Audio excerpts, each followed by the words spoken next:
still cost the same money, but would benefit the consumer by comboing the packages, so that way there was a better dealer allowance for the manufacturer to be able to do a loan with less down payment. And we're talking about $20,000 travel trailers. We're not talking about $125,000 units. Okay, so we have to look at, if I'm going to build a unit like a Riverstone or a Mobile Suites or a Brinkley or a Solitude, you have to look at who actually can afford to buy that on debt, because 87% of all RV transactions are done through some form of debt. The majority of it is traditional RV loans.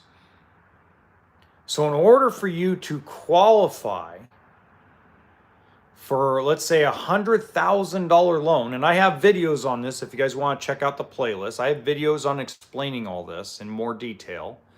But if you want to finance over $100,000 on a fifth wheel or a motorhome, you have to make $150,000 to $200,000 a year. Then you have to have excellent credit. Then after that, you have to have a debt to income ratio that lines up around 30 to 35%. Then on top of that, you have to have financed something between $80,000 and $120,000 in a car. Now, sometimes you can get away with a mortgage, but if you've only borrowed $40,000 on a car and $120,000 on a mortgage, you're not getting a $250,000 loan on a motorhome. It's not going to happen. That's not the way it operates. So this is why I keep saying, and have been saying for 2 weeks now, that the middle class has been left behind.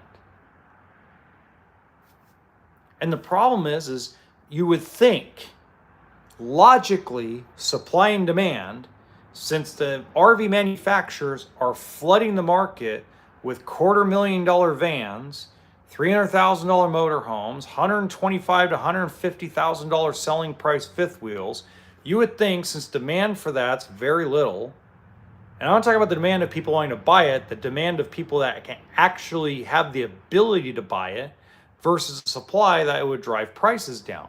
That's not how it works in the RV industry. Simply what's going to happen is the manufacturers are going to take it right up the ass. They've made a huge mistake. Brinkley's made big mistake with it. Riverstone, Mobile Suites, Axiom, Montana from Keystone. You got Cedar Creek and Riverstone at Forest River. Not one manufacturer is not guilty of this. All the manufacturers of RVs are guilty of this. Because no one has the forward thinking to go, okay, if I'm going to build a coach that less than 5% of my base audience can qualify for, why are we flooding the market as an industry with that product?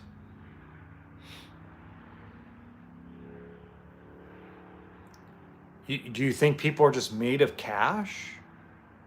They're not. It's too late to back out of it. They're going to have to sort themselves through it. But somebody's got to, I'm sorry.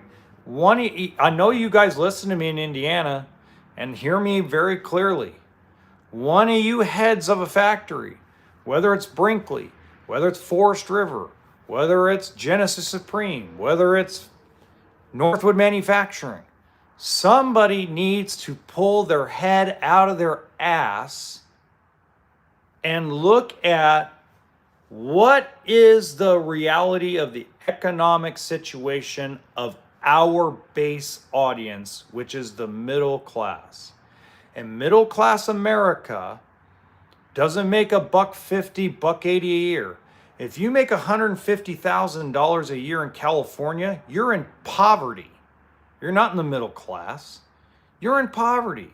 By the time you pay taxes and insurance and mortgages and mortgage insurance, you have very little in your bank account. You don't have $2,000 a month to blow on a fifth wheel.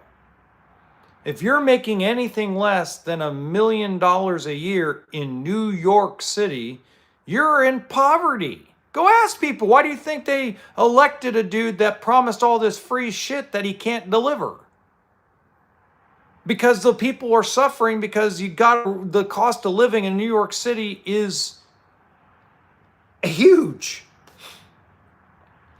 And middle class Oklahoma and middle class Wyoming and middle class Vermont and middle class South Carolina, North Carolina, those folks don't make 150 grand a year. That people that make that money are in the top tier of income earners. They make $50,000 to $70,000 a year. And 5 years ago, 6 years ago, they made 35 grand a year.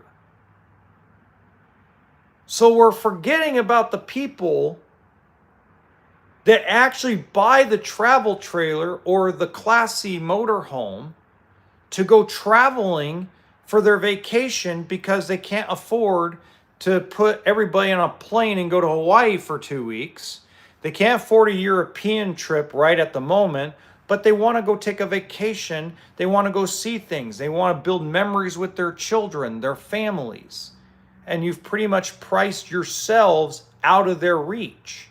And this is one of the reasons why the used market is so fucked up.